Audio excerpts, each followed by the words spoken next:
I'll be buried in my grave before I become a slave, yeah.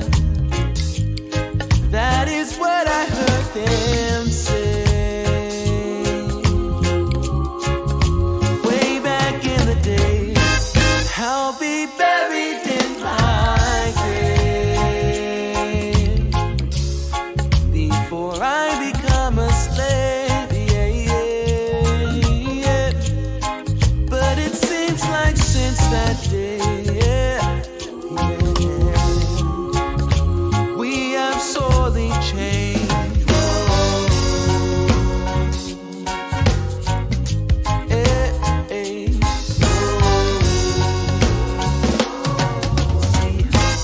I'll be buried in my grave before I become a slave, yeah, yeah. That is what I heard them say way back in the day. I'll be buried in my grave before I become a slave, yeah, yeah. But it seems like since that day, yeah, we have sorely changed. Whoa. Hey, hey. Whoa, oh, oh, oh, oh, oh, oh. Whoa, oh, oh, oh, oh, oh, oh. And now, live from beautiful Myrtle Beach, South Carolina, you're watching My Fellow Americans with your host, Spike Cohen. Yes! Yes! Yes, welcome to the show. Yes, thank you. I'm back. I am back. Keep clapping. Keep clapping because I'm back. Thank you for clapping. How would we know that you're happy that I'm back if you didn't keep clapping? Welcome to My Fellow Americans. I am literally Spike Cohen. I am so happy that you could be here tonight with me, Spike Cohen. As you know, I've been gone a couple of weeks. I had to go out of town for a very Jewish thing, and then I heroically fled Hurricane Dorian the following week, single-handedly saving myself and my family from its ravaging storminess. It was a very heroic deed for me, but now I am back. This is a Muddy Waters Media production. Check us out on Facebook, on YouTube, on Instagram, on Anchor, on Twitter, Periscope, iTunes, Google Play, Float, all the podcasting apps. Check us out everywhere. Like us, follow us, give us 5-star maximum rating. If it's 10 stars, give us that. Whatever the top star number is, give us that number of stars. Hit the bell, if applicable. Some of them have a bell that you have to hit. Be sure to hit the bell and share this right now.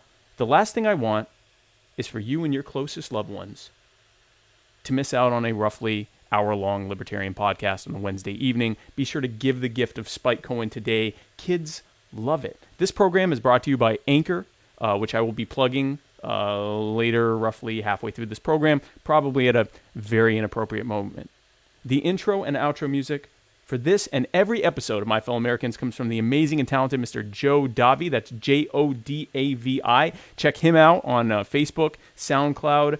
Be sure to go to jodavimusic.bandcamp.com. Purchase his entire discography. It's like $15, a bunch of songs. You will absolutely love it. Be sure to do that right after the show. Thank you again, Mr. Joe Davi. I'd like to thank Kroger for this delicious, purified drinking water that I drink on this and every episode of My Fellow Americans. That is beautiful drinking water. Thank you so much. Shout out to Tehran Turks' mom and him as always. Guys, my guest tonight needs no introduction, and yet here I am continuing to talk. He has been running for public office since 1987. He has been a presidential candidate as a Republican, as a Democrat, and as an independent. He's currently running for the Libertarian Party nomination to be the next president. Ladies and gentlemen, my fellow Americans, please welcome to the show Mr. Vermin Supreme. Vermin, thank you for coming on.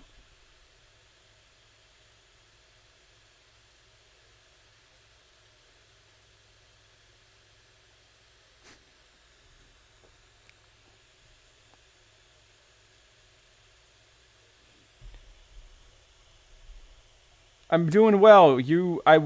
I can hear your audio, but they can't. Hold on one second. I will wait a second.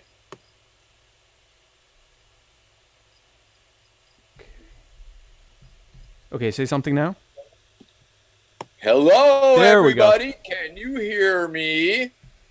Yep, they can hear you now. So I'm very excited to have you on. I'm also grateful that we're doing this remotely because I just washed my hair and I didn't want to be glitter bomb, so I appreciate that. And guys, That's very smart. yeah, guys, be sure to comment with your questions and thoughts, and Vermin and I will tell you if you are right or wrong. Now, Vermin, this is your first time on the show, and the first thing I always ask my guests is to tell me how you describe your political beliefs, and then to tell me a little story, a ditty, if you will, about how you came to those beliefs. Was it an aha moment or kind of a gradual evolution? Tell us your ditty. Well, sir, let me say this about that. I am a libertarian. I come from the left anarchist perspective. That's where I cut my teeth. Okay. Believer in mutual aid and such things. And of course, up until, maybe 2008, you might find me saying things about libertarians that weren't entirely complimentary and such. However, I believe that these beliefs that I had at that time were indeed a form of prejudice because I did not know any libertarians. Because, of course, libertarians have a number of negative stereotypes with which they have to deal with on a daily basis, and of which many normal people, if you will, believe to be true. And it took me quite a while working with various libertarians over the years, mainly up in New Hampshire, associates in the Free State Project and the like. And I have come around. I have read the Libertarian Party platform, and I was able to dovetail many of my beliefs into the Libertarian Party. I was a libertarian, but did not even quite realize it. The Libertarian Party being one that supports the individual, one that is against the state, that is against the war, that is against overreaching government surveillance, against the police state. All of these things I had were me. And then when I found out that these were things that I also had in common with the Libertarian Party, I was able to integrate myself with the party and decided that I should continue my never-ending campaign for the presidency towards the Libertarian Party.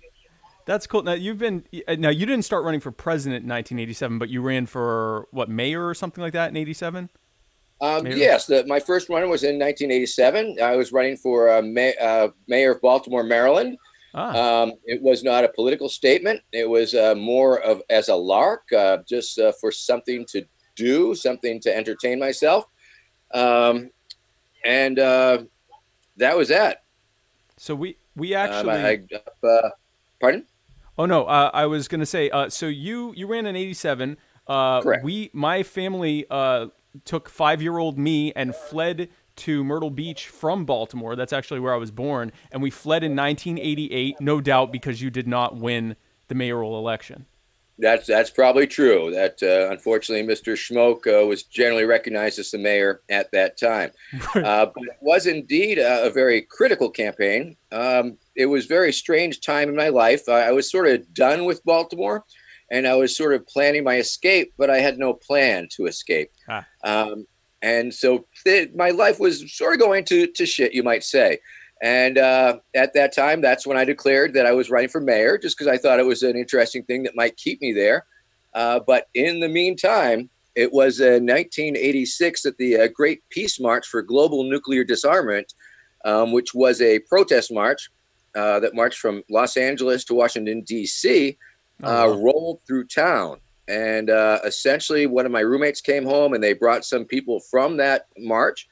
And I went to Memorial Stadium and I saw this amazing group of people, 5,000 people at that point, with the entire infrastructure that was required to move such a large group of people down the road. Right. There was obviously porta potty trucks, lots of them. They had their own sewer pumping honey pot trucks. They had kitchens, several kitchens. They had semi-trailer trucks hauling like people's 2 milk crates of possessions that they were allowed to bring with them. There was just this very large social mobile movement, and it was a very inspirational thing to see. And when I saw that rolling through Baltimore at that time, I immediately went to a thrift store. I picked up a clean change of clothing. I picked up a cheap sleeping bag, and I started walking with the members of this Great Peace March. I walked with them to D.C. There was a weekend of civil disobedience, people throwing their shoes that they had walked across the country with over the White House fence. There was rallies, and it was sort of the beginning of the height of the anti-nuclear movement in the 80s. Right. And I met some anarchists, and I met a bunch of people that I know to this very day. They got together. They formed a small collective called Seeds of Peace. They were able to purchase some of the logistical equipment, including a kitchen trailer, a big water tank, and a porta potty truck, 6 or 8 porta potties on a truck. And so they were able to. They wanted to continue the work of sustaining these mobile protest marches. Right. And right. So, yes. No, I said right. Oh, right. And so I started. I joined this collective and started. I joined them in their first march, which was from Kings Bay, Georgia, where they were deploying the nuclear submarines down to Cape Canaveral, where they were testing the Trident D5 first strike missiles at the time. And at the end of the march, a number of people actually went back country and infiltrated the Cape Canaveral Air Force Base in order to disrupt the planned tests of the Trident D5 missiles. And so that sort of introduced me to my life of activism. And from there, I started doing another peace march in Michigan, and then one in New England. And I met my wife during this time. I also started attending rainbow gatherings. Are you familiar with the Rainbow Family of Living, Love, and Light and their gatherings? Is that these are the hippies that like a few thousand of them go into like national parks and stuff every once in a while? National forests, not so much national parks, but yes, imagine, if you will, 3,000 to 4,000 people in concentric circles having dinner, up to 100 different kitchens in the woods, scattered through the woods, bringing 5-gallon buckets down to this dinner circle. 4,000 people getting fed. Also during this circle, people are going around giving information announcements, and the magic hat goes around. And because they're non-commercial events, because they're held on public land, there's no commerce occurring, because that would endanger our ability to gather on the land. And so the only thing you can do with your money is to throw it into the magic bucket. And so the magic bucket goes around. The money is collected. It goes to the banking council. The banking council counts the money. They announce the money that they've made. Then they interface with the supply council. And then the supply council meets up with the kitchen council, where all the 100 kitchens send representatives with their shopping list. The shopping lists go to the main supply. Main supply goes to town with the money, comes back with the supply. It goes out to the kitchens. The kitchens cook it up and then bring it down. And that's sort of the cycle, how it occurs. And also this money is used to buy water pipe, because there is literally miles of water pipe. The Rainbow Family ends up tapping springs so that there is running water to these kitchens. So everybody can wash their hands and cook. And it's a beautiful anarchistic organism. It is essentially a temporary autonomous zone. No one is in charge, and things only get done because people get together and counsel up and decide how to get this done. And so it was sort of this in that environment where I started to learn to be a real crazy, wacky clown, because it's sort of rainbow gatherings. You can sort of make your own reality. And part of my reality became being a funny clown, coming up with amusing little entertaining bits, and going from camp to camp and group to group, and entertaining them. I also continued my stagecraft in Baltimore. I was ran a couple of nightclubs, and I was doing the door and doing the introduction work and the MC duties. And so I started hosting and MCing talent shows at the Rainbow Gathering, because there's a lot of it. It's not electric entertainment. It's all acoustic, and a lot of talent shows and things. So there's stages, and started working that angle of it. Right, right. And also, of course, so this was a several-year period where I was out at the Nevada nuclear test site in the early 90s, where where literally thousands of people were getting arrested crossing into the Nevada nuclear test site, going back country at the Nevada nuclear test site, doing symbolic civil disobedience.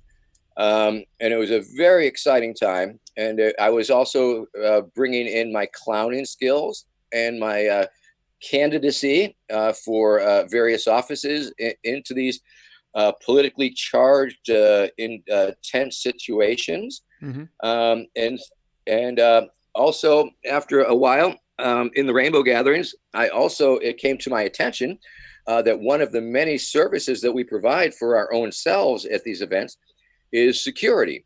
And security is, of course, a very important thing. And so I started working with the Shante Sena, which is Sanskrit for peacekeeper or some other cultural appropriation phrase. But part of this, it's essentially crisis counseling. It's camp counseling. It's really a glorified camp counselor on steroids, if you will. And it's sort of like trying to deal with conflict, diffuse neighborhood situations, domestic disputes, things of this nature. But one of the other services that we provide is escorts. No, we're not providing escorts, but we're providing escort services. That would be quite a conflict resolution. To have some yes, escort. It would. But we escort the media. If media is coming in to check it out, the scene, we usually try and have some peacekeeper with them, because a lot of the Rainbow people are very skittish about having their pictures taken and things like that. So right. It's good to warn them that the media is going to take pictures or whatever. Right. And another group in particular that gets escorted through our gatherings is the police. And so I found myself spending, an 8-hour shift escorting, walking with the cops, 8 Alabama state troopers, or, just all sorts of various, very uptight cops walking into the gathering. And it would give me the opportunity to, number one, warn the people that they were coming. In the Rainbow, we yell out 6 up as a warning to people so they can leash their dog and hide their drugs and what have you. And also propagandize the police, and use my humor, as I was learning in the clowning situation, to help facilitate a smooth move for these folks through sometimes hostile crowds and the like. Right. And so doing this, I mean, that sort of prepared me and made me feel very comfortable dealing with cops on not confrontational, but more of an oppositional, yet respectful type of calling them out on shit and things of that nature with humor. And that prepared me to bring those skills. I mean, essentially what I am is sort of a sum of a skill set that I've developed and picked up and perfected, if you will, over the years. Right. And I was able to bring these skills out into Riot World. And of course, in Riot World, there's oftentimes a lot of tense situations between the police and the protesters. And there's oftentimes a vacuum between the two. And in that vacuum, pretty much anything could happen and will happen. Yeah. Maybe a cop will take a cheap shot with their pepper spray, or maybe somebody will throw something at the cops, or anything. And then it becomes this tit for tat thing, and it's essentially a script. And if you got an idea of what the script is going to be, I have found that you can sort of step in and preempt it or change it. And so I've found myself occupying this space between the protesters, between the cops, in an attempt to keep it chill, if you will. And this, of course, was back in the day when peacekeepers and parade marshals, they were part of protest marches, and people helping facilitate crowds to freely exercise their First Amendment rights. Right. And after and then bringing in the politician thing into it, and all of these things, and it just seemed to be this really tricky way of de-escalating some really crazy situations over the years. Very cool. So that brings us to your current run for the White House. Now, I've done an extensive amount of research on you and your platform, and I got a contact high from it, so thank you for that. Your platform seems to be built around four main things in your agenda, and the first and most prominent one, of course, being what you describe as a pony-based economy, or ponynomics. Tell us a little about ponynomics. Well, the first thing that you need to understand about ponynomics, because many people always say to me, Vermin, are we really going to be used ponies for currency? And I say, don't be ridiculous, until we can make them very small, of course. Tiny ponies, and right. We have people working on that naturally.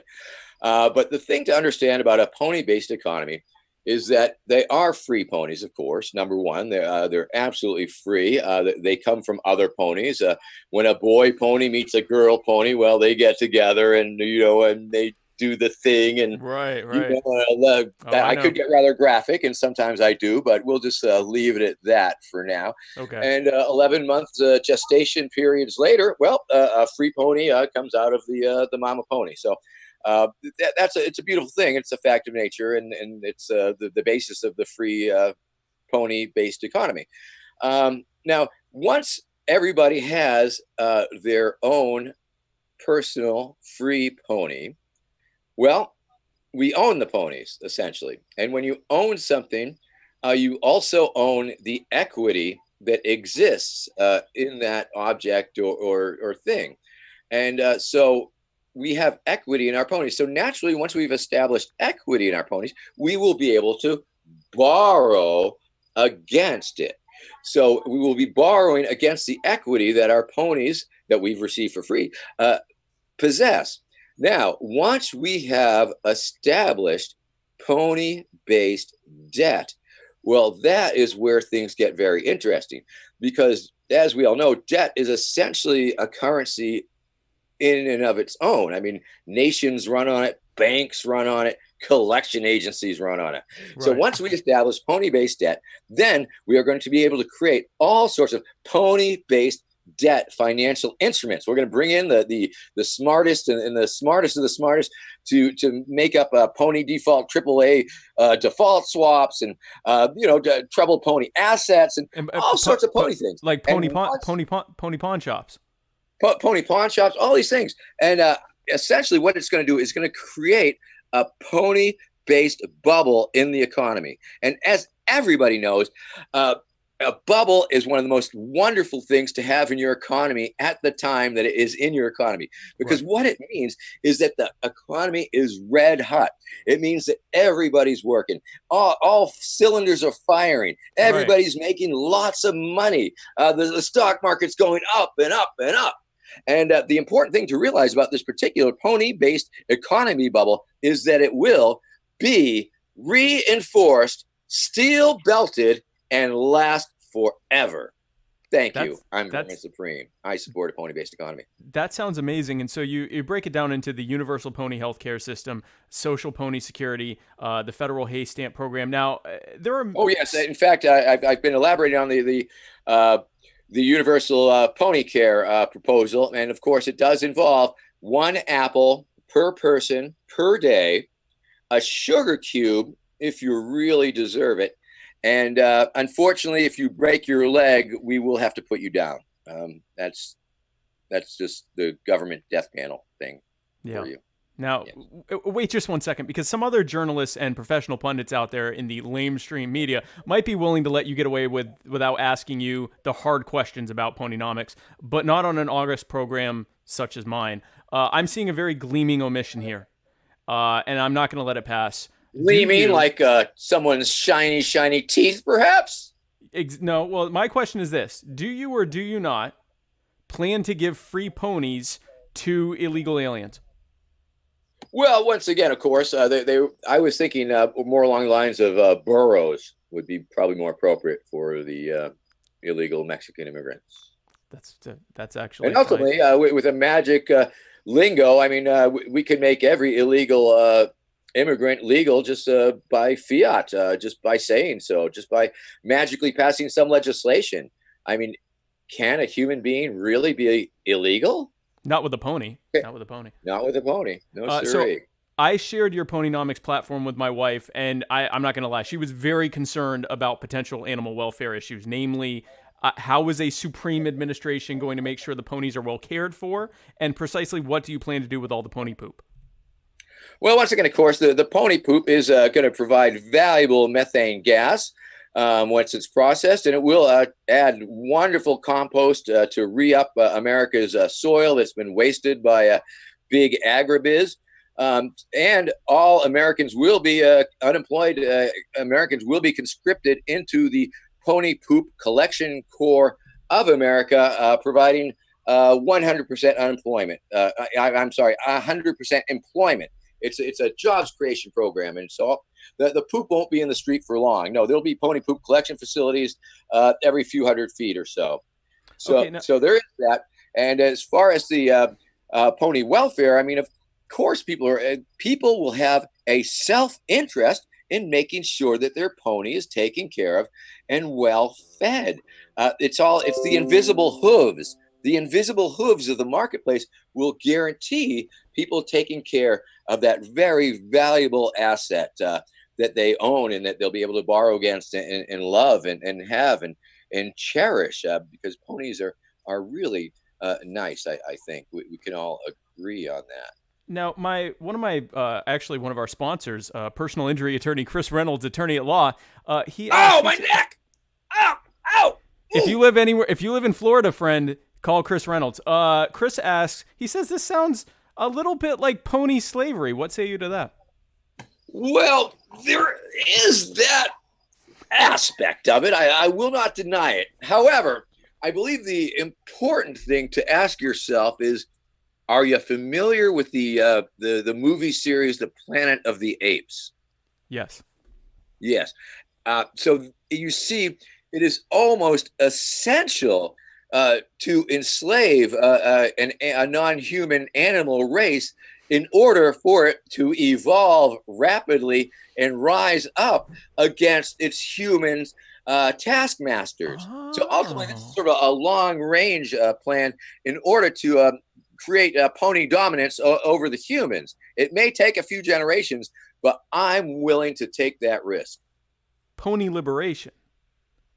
Yes, we must enslave them first before we can liberate them through a full-on pony-based revolution. But that's long in the future. We don't have to worry about that. That's something for your grandchildren to deal with. It's going to be great for you. Do you consider yourself a furry? No, I do not consider. I obviously am fairly furry. And once again, I'm Mr. October in this coming year's Libertarian Dad Bod calendar.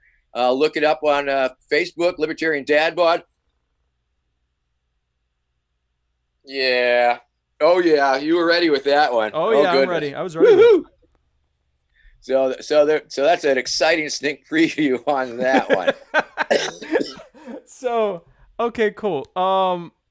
I can't get the feeling, but I'm changing the subject, and I can never remember what the original subject is. But I'm sure it was very important. The second platform of your very aggressive agenda is what you call the war on plaque. Many of my followers are concerned, of course, that your plan to force everyone to brush and floss their teeth could be perceived as authoritarian. Can you present the libertarian argument for mandatory toothbrushing?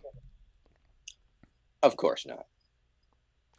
Thank you. I'm Vermin Supreme. Thank you. Well, once again, it's an important. I mean, I know libertarians are very reasonable people. I mean, they're very aware. They're very woke, if you will, and they understand that a little bit of authoritarianism is good for you. I think we can all agree for that.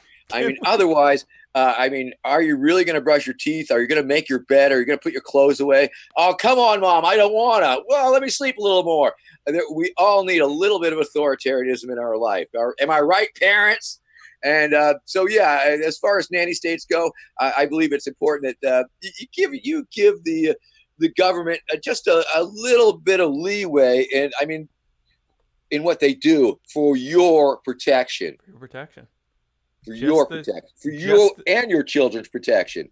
Who else is going to save you from plaque? Is it going to be you, your neighbors? Is it going to be flossing? Or will it be the government that brings this to you? Gingivitis has been eroding the gum line of this great nation of ours for long enough and must be stopped. For too long, our country has been suffering a great oral and moral decay in spirit and incisors. A country's future depends on its ability to bite back. We can no longer be a nation indentured. Our very salivation is at stake. Won't you join me as we cross over the bridge work into the 23rd century? Let us bite the bullet and brace ourselves as we become a sea of shining, smiling faces, from sea to shining, smiling, smiling, smiling, shiny, shiny, smiling, smiling, shiny, shining, smiling, smiling, smiling, shiny, shiny, smiling sea. Now, once again, of course, this mandatory toothbrushing law is not about the secret dental police kicking down your door at 3 a.m. to make sure that you have brushed. No, it's not about the preventative dental maintenance detention facilities. No, it is absolutely not. It's not about the dental re-education centers. It's not about the government-issued toothpaste containing an addictive yet harmless substance. No, it's not even about the DNA gene splicing to create a race of winged monkeys to act as tooth fairy enforcers. What this mandatory toothbrushing law is really all about is strong teeth for a strong America. Thank you. I'm Vermin Supreme. Interesting side note. The mandatory toothbrushing law has been one of my longest planks.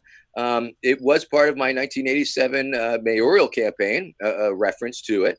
And it was inspired by Massachusetts, one of the first states in the nation that implemented a mandatory seatbelt law. And one of those stickers that they put out, a bumper sticker, said, "Buckle up, it's the law." And it occurred to me at that time that, boy, that's a pretty stupid law. Maybe it makes a lot of sense, but does it need to be a law? Right. And what could be a stupider law? And yes, friends, the mandatory toothbrushing law sprang forth. And I've been a little blessed with coming up with these very simple, elegant, and effective devices that seem to have a great resonance. A toothbrush. Everybody brushes their teeth every day. We can only hope. So, people hold a toothbrush. But it's, when I traveled Euroland, I hit 22 different countries and I translated the phrase, brush your teeth. It's the law. And people understood that. People got it. When you start talking about secret dental police, people get it. Right. Essentially, the mandatory toothbrushing law was the entire text of the Patriot Act. They simply stripped out the dental stuff. So yes. So, and speaking of the Patriot Act, as I'm sure you know, today is the 18th anniversary of 9/11. Do you remember what you had for lunch today? There were no towers. For lunch? I'm just saying, there were no towers. Ever? Ever. Okay. Thank you. I had a nice fillet of smoked salmon, topped with sauerkraut and a bowl of blackberries. Now, another one of your platforms. That's really nice. There's a bagel store in Chicago that has named a sandwich after me. True fact. Called the Vermin Supreme? I think they call it something else, but it has my picture on it. Oh, cool. That's nice. I like that. So another one of your lesser agendas is what you call the all-out war on the godless red Chinese bastards in order to recapture our national debt and manufacturing base initiative, or AOWOTGRCBIOTRCONDAMBI, which is conveniently also the address to your Bitcoin wallet. Do you have anything you want to share about AOWOTGRCBIO Well, I believe I have moderated my opinions since that time. I believe Oh, you okay. may be reading from my 2008 Project Vote Smart entry. Is that true? I'm not sure. It was somewhere on the internet and it had your face on it. Yeah. Well, of course, the Chinese are now our friends and our massive trading partners and tariff partners and all that good stuff. So I think we like the godless red Chinese communist bastards now. I think they're our number one trading partner. So now it's all about Narnia. I've focused on Narnia and Middle Earth. And we're not going to stop until we take them all out, until we get every last orc. I think that that's very reasonable. So this is the time that I will be doing a shameless plug. Hey, gang, are you thinking of starting a podcast? Well, I hope to hell you are, because Anchor is the easiest way to make a podcast. Anchor gives you everything you need in one place for free, which you can use right from your home or computer. They have creation tools, you see, that allow you to record and edit your podcast, so it sounds great. They'll distribute your podcast for you, so it can be heard everywhere, from Spotify, Apple Podcasts, Google Podcasts, and many more. You can even make money from your podcast with no minimum listenership. Now, I know what you're thinking, friend. No minimum listenership? Great day in the morning. Well, you're going to have a great day in the morning, too, when you download the Anchor app or go to anchor.fm to get started just as soon as this program is over. Do not leave until this program is over. Vermin, I've never lied in my entire life, and I refuse to start now. Do you make money off your podcast? I do, with no minimum listenership. Wow, that's very cool. Tell me more. How do I begin? Well, Vermin, I'll tell you what. All you got to do is go to the Anchor app or go to anchor.fm to get started today. All right. I'm going to do that as soon as this podcast ends. Cannot. Hope you tune into my new podcast. And we will give the link to that. Now, Vermin, I've never lied in my entire life. I refuse to start now. Many of my fans and followers have expressed some very deep reservations with me, both publicly and privately, about my having you on the show. Some of them think that you're damaging the liberty movement, that major media is seizing upon your candidacy and the silly parts of your platform to try to make the Libertarian Party and libertarianism in general look like a joke. What do you say to people who are understandably concerned that you may be spoiling the work that they've done to grow the party? Well, let me say this about that. I respectfully disagree. Okay. This campaign seeking the Libertarian Party nomination is arguably my first real campaign. I mean, it's a natural extension of 30 years of campaigning for the presidency, and it feels very natural. And I don't believe it is a detriment to the Libertarian Party. I am making an offer, if you will. I mean, I've spent these 30 years. I have developed a character. I have developed a universe, and I have developed quite a fan base. And this year, out of all the years, I have an actual libertarian-based campaign staff, and they are very confident in my abilities to present the libertarian message to the public at large. I believe that I am indeed in a very good place to be able to present the planks of the Libertarian Party platform, because in my estimation, if I am chosen to front the Libertarian Party, I will indeed be focusing on the Libertarian Party platform, in addition to the zombies and ponies and stuff, by using little skits and little plays and things of that nature. My demographic is mainly young people. Right. And I look at the current field, and it's certainly nothing against the current field, but the bubble with which I have surrounded myself do indeed believe that I am possibly the only candidate with enough name recognition to potentially get 5% of the general election vote. And of course, 5% is the gold standard for a Libertarian Party candidate. That 5% assures ballot access for the following 4 years. The figures that I throw around are that there are 3.9 million high school kids graduate a year. Give me 2 of those years, 2019, 2020. That's about 8 million kids. Add them on to the 17 million kids who are attending college in any given year. That's a pool of about 25 million voters.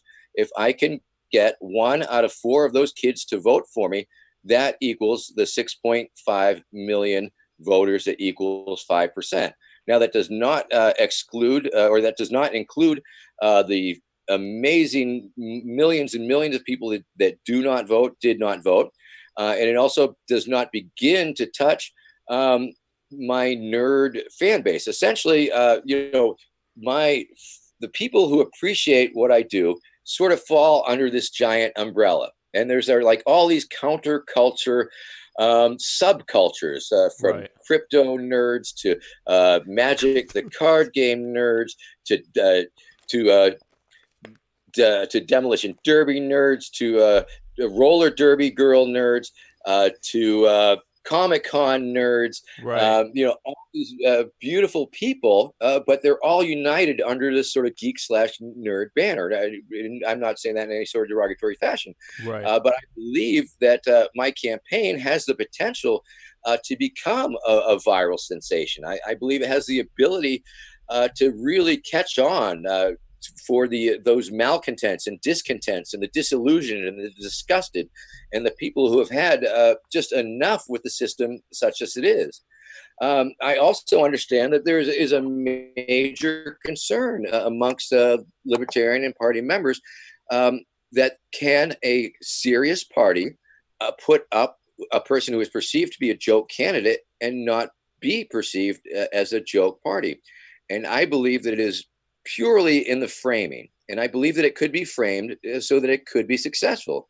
It could be something as simple as, yes, we are the Libertarian Party. We are a party of ideas, ideals, and values. And we believe in certain things and we act on these things and we strive to make the world a better place. However, pivot, the current duopoly presidential election system has indeed risen to the level of a joke. And with love and spite, here's Vermin Supreme. And essentially, I'm not out to troll the Libertarian Party. I am out offering my services to help the Libertarian Party troll America and the American process. I think that the hurdles that are in front of me are conceptual. I believe it's definitely trying something very different, but it's something that I and others believe could be successful.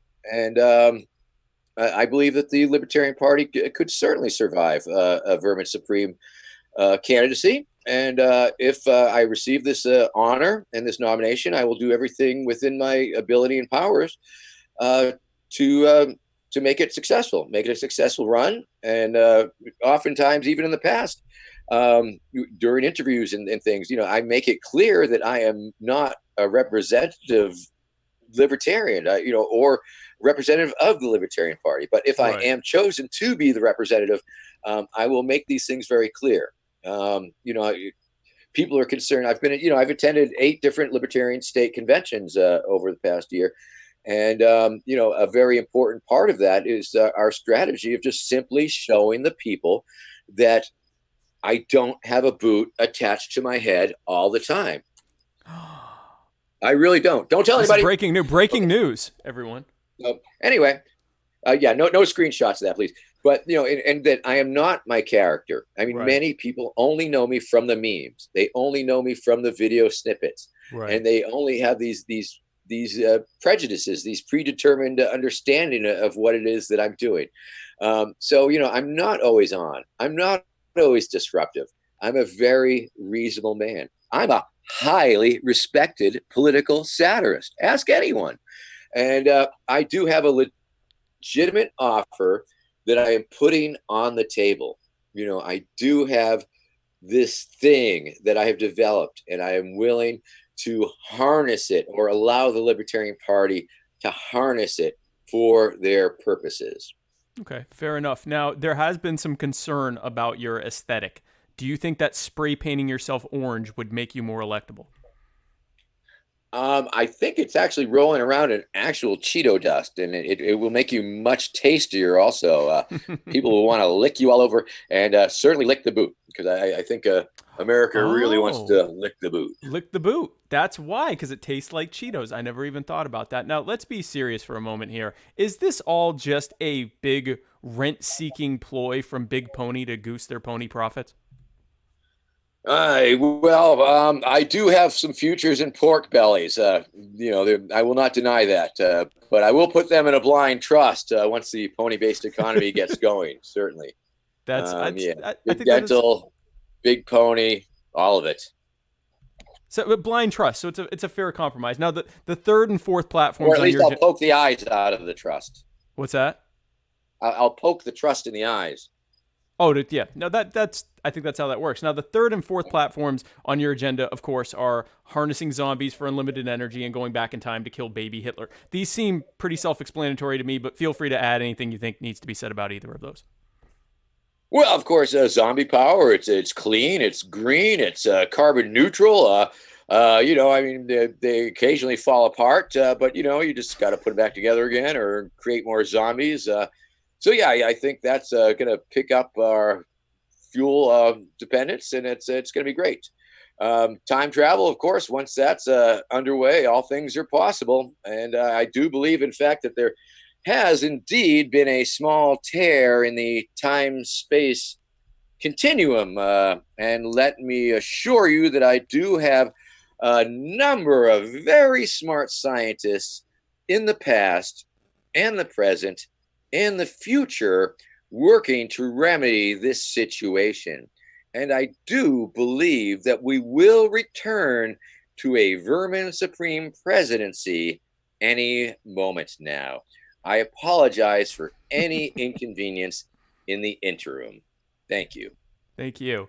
Now, speaking of zombies and Hitler, you and I are both going to be Zombie Hitler? Where? Zombie Hitler. Well, let me show you. We're both going to be in the Libertarian Dad Bod calendar, as you had mentioned before. You'll be Mr. October. You're on the left, and I, of course, will be Mr. April on the right. Tell America why they desperately need our bodies. Well, you got to masturbate over something, people. And here we are, giving something that you, the American public, can fap over. What could be better than that? That is as horrifying as any answer I could have given. Thank you. Vermin, the Free American Pony Party does spell fap. I think you should know that. Thank you. Vermin, a lot of blame games and finger pointing between boomers and millennials have been going on. Boomers are blaming millennials. Millennials are blaming boomers. Sometimes Generation X and Gen Z get thrown into it occasionally. Why is no one putting the blame on the silent generation where it belongs? Yeah, that would be a lot easier. Those chumps that, Eli Whitney, he invented the cotton gin. I think he deserves a lot of the credit for the downfall of society. Right. There's a lot of people. Alexander Graham Bell, he directly started that whole cell phone thing eventually. Henry Ford, for example, troublemaker. Andrew Carnegie, troublemaker. All those things. But once we get the time travel system up and running, things are going to be going good. Yes, right. Absolutely. Right. Once again, I would like to point out that zombie technology is infallible. There has never been an accidental zombie release from a FEMA licensed zombie turbine facility. Thank you. Yes. All I'm saying is Fred Rogers got off real easy. Really, that's all I'm trying to say there. Now, you have in the past you've referred to yourself. Beautiful day in the neighborhood. Is it really a beautiful day, sir? Now, in the past, you've referred to yourself as a friendly fascist as opposed to unfriendly fascists such as Mussolini and Chris Christie. Do you still consider yourself a friendly fascist? And if so, tell us a little about friendly fascism. Well, I do, in fact, still use the tagline, and I just believe that if you're going to be lorded over or, give your life over to some authoritarian individual, that you should at least have a simulated personal feel-good relationship about that person.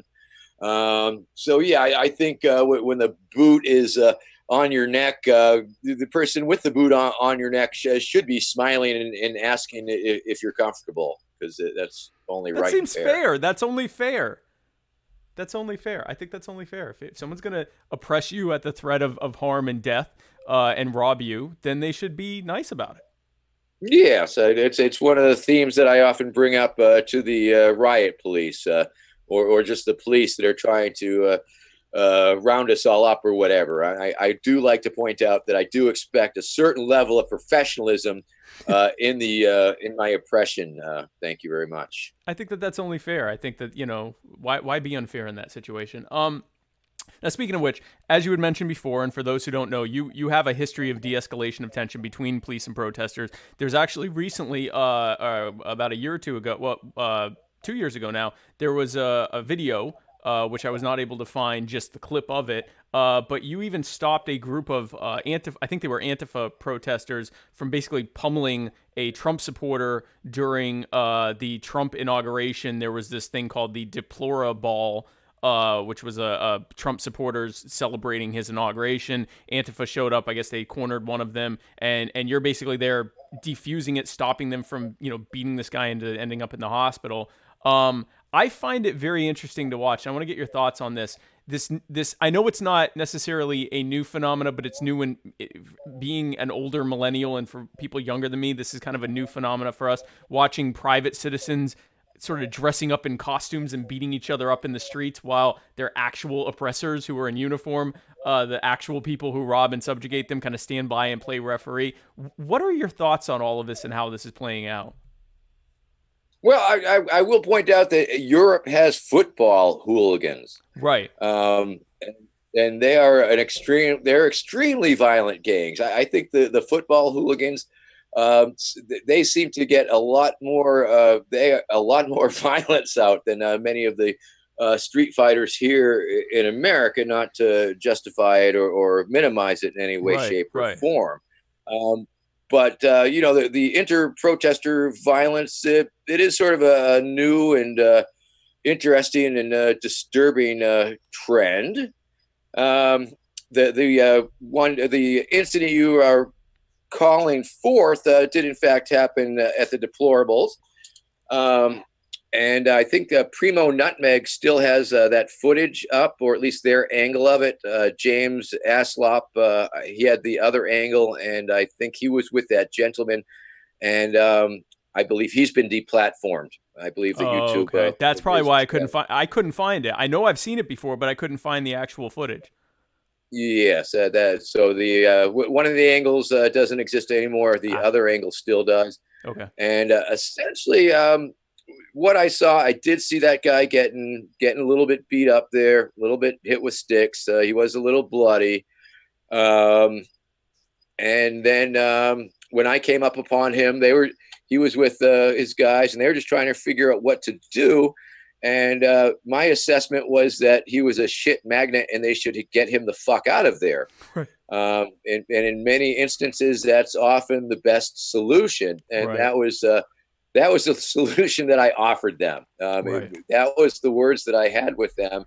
And by telling them that the guy was a shit magnet and they should get him the fuck out of there, I did get credit for saving him from a beating that he might have got if he continued not to get the fuck out of there. So a lot of these things are common sense, really. Yeah. So, and I tend to agree with that. I have some follower questions. I actually had quite a few of them, which I have condensed into, they're basically many variations of why are you literally ruining everything, which I think that we've already addressed at this point. I think we've addressed the why are you destroying everything. I mean, once again, I mean, my involvement with the Libertarian Party started when certain members reached out to me for various things. Boomer Shannon from California, he was instrumental in bringing me into the party. We worked on he had me do a fundraiser for the Southern California Libertarian Party a few years back. And I was sort of the guest that people were paying big money for to attend an event for, and he raised a chunk of change for the Southern California Libertarian Party at that time. Mm-hmm. And then in 2016, Trent Soms, former leader of the Youth Caucus, he reached out to me, I believe it was, when he was working with the International Students for Liberty Conference. Right. And the International Students for Liberty Conference brought me to their event. They've got enough of me to fly me and my wife down and put us up in a hotel room. And I was given carte blanche to do whatever I wanted to do. And during the opening of their events, I was to interrupt the president of the organization's speech. And so I did that, and I did it with one of my scorching renditions of the Star Spangled Banner over the bullhorn, complete with the Jimi Hendrix feedback, which I'm surprised is not more controversial in its own right. But all those kids seem to enjoy the hell out of it. And I spent a wonderful weekend meeting all these libertarian young people. And once again, it was an eye opener. That and, my learning from the libertarians in New Hampshire, it opened my eyes to how much support and love that I had in the Libertarian Party. And that led to me directly attending the Libertarian Party National Convention in Orlando in 2016. And that was a very wonderful event. There is simply no other political party that would have allowed me to get away with having such wacky fun and hijinks with the very conventions of a convention itself. Right. It was, at one point during Bill Weld's nomination, I was walking around the convention hall with a chair high above my head, high above my boot, walking it around. And I was essentially referencing the Bernie Bro alleged chair throwing incident that occurred a little bit earlier than that. Oh, okay. And nobody cared. Everybody thought it was fine. And what I came to understand was that pretty much half the people there at the convention very much enjoyed the fact that I was there and was loving me having so much fun with them. The other half did not like it very much at all. However, the half that very much enjoyed it very much enjoyed the fact that the other half was not enjoying it. Right. So it also became a little bit clear that, perhaps I was a little bit of a wedge issue, perhaps. However, I do believe that I have an undeniable support in the Libertarian Party. There is a appreciable number of individuals who absolutely do support my candidacy. And as a result, I have gathered, or people have volunteered. My campaign manager, Desiree Lindsay, she approached me and asked me if I wanted to make a serious run for the Libertarian Party nomination. Right. And she has developed that into an actual thing and has been guiding it. And at this point, in any given online poll, which of course doesn't count for much, right? But I do quite well, if up the top 2 or 3 sometimes. When I went head to head with John McAfee, I think I came out like 73% on top, and then on 2 separate polls, head to head with Justin Amash, I think I did 59%, and so there is an undeniable wave of support. Am I the presumptive nominee? I don't suspect that I would not be so presumptuous to claim to be the presumptive nominee. But of course, my internet connection is unstable. My computer is telling me. But I do believe that there are several solid arguments why I would and could be the best candidate for the Libertarian Party, and there are indeed concerns and reservations and arguments against, and I am certainly open. I entertain these and attempt to address these concerns, and I believe I've tried to address some of them earlier. Right.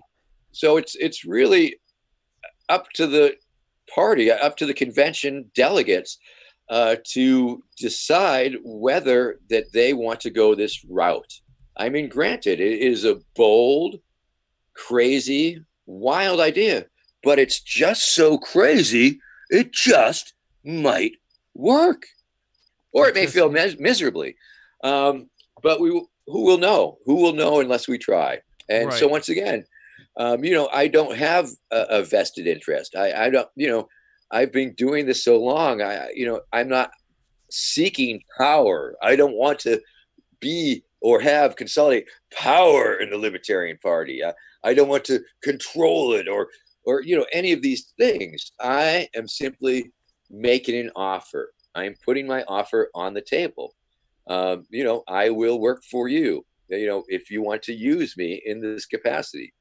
Now, of course, I'm trying to stack the delegates much like any other candidate, because that's simply the way it's done. Of course. And we'll just see how successful it is. And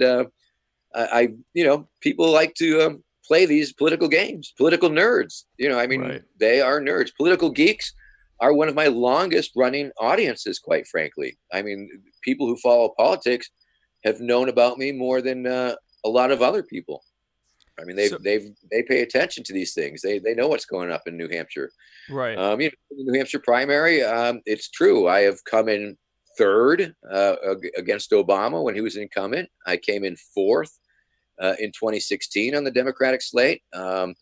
When I ran against Obama, I pulled in 1.4% of the primary vote. So obviously there's room for improvement. But once again, that was an imaginary campaign. If we run it for real, I think we can really pump up the numbers. I think we could do it, especially if everybody gets behind it. So I am the pragmatic candidate. I mean, I think a number of pragmatists. Obviously, the pragmatic candidate. I believe that a number of pragmatists are understanding that, pragmatically speaking, that sure, I stand a legitimate chance, more so than some, of perhaps reaching that golden 5%. So you basically just answered all but one of my many follower questions. Like, I had all these listed, and you pretty much, I think you might have had access to my notes because you were basically answering all of them. But there's one more, which gives credence to the idea that you exist in all time planes and universes. So, so there's this one question you did seem to miss, which someone said, you've been doing this for so long. We all know you're basically the Tom Brady of modern American politics. But do you think there will be a point when you decide to pass your boot on to the next generation, or are you in this for as long as you're here? Oh, I think I've got a few good runs left in me, for sure. 24 is right around the corner, 28. My original projections, I was basing them on America's slow decline and my slow rise, and I knew they would meet somewhere. And my guess had always been that it was going to be around 2036 is when I would reach the White House. However, I've had to revise this given my current popularity in the Libertarian Party. And I know it's a real campaign because I am receiving a lot of opposition. And so that only shows how real it is, that people are so strongly opposed and actively opposed to it. Right. But once again, I hope to win these people over. And if I can't win them over, I have asked a number of people, I mean, I know you will not support me in the decision, but if I am the Libertarian nominee, will you support me? And generally, they have said yes. And if you were to, let's just devil's advocate, sake of argument, you were not to get the Libertarian Party nomination, and you were offered the vice president slot by Democratic nominee Marianne Williamson, would you accept it? I would have to think about that for sure. Okay. It would be quite an entertaining larf. That's true. Okay. Thank you, Vermin. So I know I got to let you go soon. I have one more segment called Final My Fellow Americans, which is basically I'm going to give you 30 seconds, which is not nearly enough time, but I'm going to give you a series of policy positions that I personally hold near and dear, and you will tell me yes or no if you'll add them to your list of campaign promises or not. How's that sound?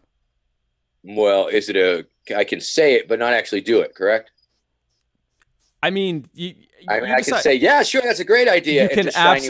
You can absolutely promise whatever you want to promise. So 30 seconds on the clock. Good luck, and I will start now. Arm all prison inmates. Sure, why not? Okay, make every 8th weekday a paid federal holiday. Absolutely. It goes to metric, my concept of metric time. Yes, no, keep going. Okay, price caps for sex workers. I don't know about that. What Okay. the market will bear, baby. What the market will bear. Okay, blame the housing crisis on Bob Villa. Ooh. Oh, Bob Bob Vila. Vila? Hell yeah. Okay, gay heroin for toddlers. What do I look like? Austin Peterson or something? Free cheesy bread with the purchase of any federal explosives permit. Absolutely. Okay, kill all the remaining honeybees. Only if we can replace them with robot bees. Okay, dehumanize anyone named Jeff. Would that include Jeffrey? Sure. Yeah, okay. Okay, In 50%. what way? They won't be human anymore? Well, we're just going to not treat them like they're human. What will we treat them like? They're ponies? We can create a new subhuman standard for Jeffs. Well, dogs, people treat dogs really nice. Am I right? Yes, yeah. I mean, if Jeff was your dog, you'd treat him really nice, yeah? I would treat Jeff like I treat my dog like my own. Right. I mean, Jeff would be subhuman, but you'd still feed him and care for him and take him out on walks and stuff, right? Gilded cages for Jeff. Okay, 50% tariffs on anything from Cleveland. That sounds fair. Okay, and then the final one, which is the official platform of Muddied Waters Media, legalizing recreational plutonium. Well, what else would you use it for? Exactly. So, Vermin, thank you again for coming on. This has been everything I hoped it would be and more. I hope to have you on again soon. I know I need to let you go, but before I let you go, I just want to give you a chance to give your final thoughts, anything you thought we didn't get a chance to discuss, anything upcoming that you want to promote, like, for example, the Libertarian Dad Bod calendar, anything else that you want to say. Vermin Supreme, the floor is yours. Well, yes. Friends, the switch to a pony-based economy will revolutionize the way America does business. Ponies create American jobs. Ponies will revitalize America. Ponies are a green transportation solution. They produce usable methane gas. They will lower our dependence on foreign oil. They are an abundant source of pony-based fertilizer, and they are the future of America. They are delicious. They are cute. They are recyclable. In summation, free ponies for all, no new taxes, and economic prosperity for all. Together, we will ride our ponies into a zombie-powered future. Thank you. I'm Vermin Supreme. I hope you'll read my new book, I, Pony, Blueprint for a New America. Lots of good illustrations. Visit my campaign website. We have bumper stickers. We have glitter ties.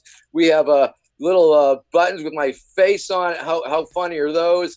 In any case, I'll see y'all at the convention. I'll see you at your state conventions. If you have any questions, feel free to reach out to me. Once again, I'm not a lunatic. I merely portray one on the internet, and I'm willing to play that for you, the Libertarian Party of America. Peace. Are you coming to Florence in November, Florence, South Carolina? I am working on that. That would be November 2nd. That's a debate. It's a very interesting question. I believe that I have achieved all the benchmarks. I think I've raised enough money to be in there. Okay. However, there is something about their dress code, and they are specifically trying to prohibit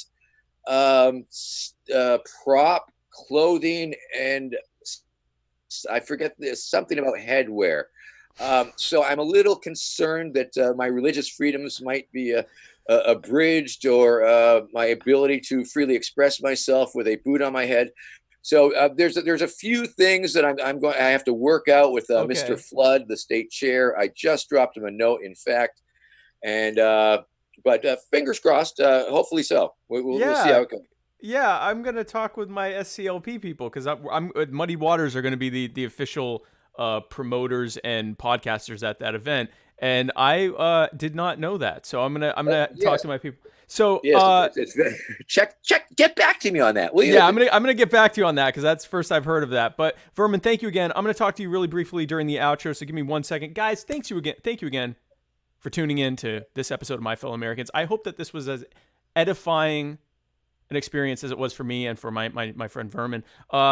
We don't have an episode of the Writer's Block or Mr. America, the Bearded Truth this week, but be sure to tune in next week on Tuesday for the next episode of the Muddy Waters of Freedom, where Matt Wright and I parse through the week's events with the joy and reverence of a sweet summer boy. And then I'm actually not going to be here next week for My Fellow Americans. I will be out of town doing some other very large, very Jewish thing. But be sure to tune in the following week, and I'm sure I will be back with yet another exciting and amazing guest. So, guys, thank you again for tuning in to My Fellow Americans, and God bless you.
They say about an eye for an eye in a time when the blind lead the blind. Who am I to deny? I would cry when a loved one dies. I recognize that body outside, bullet holes in the body that was alive. Now confined with chalk outline. Find out how, but you never know why. It ain't even make it to the news at 9.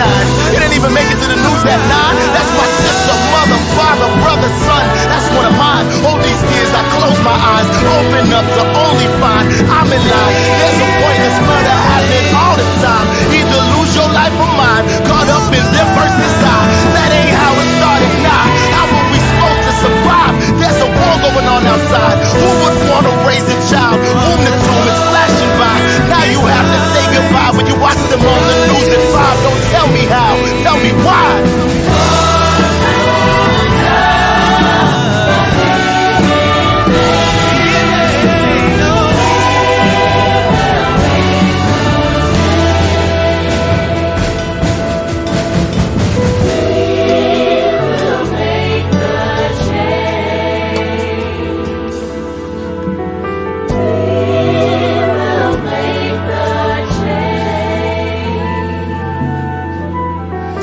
We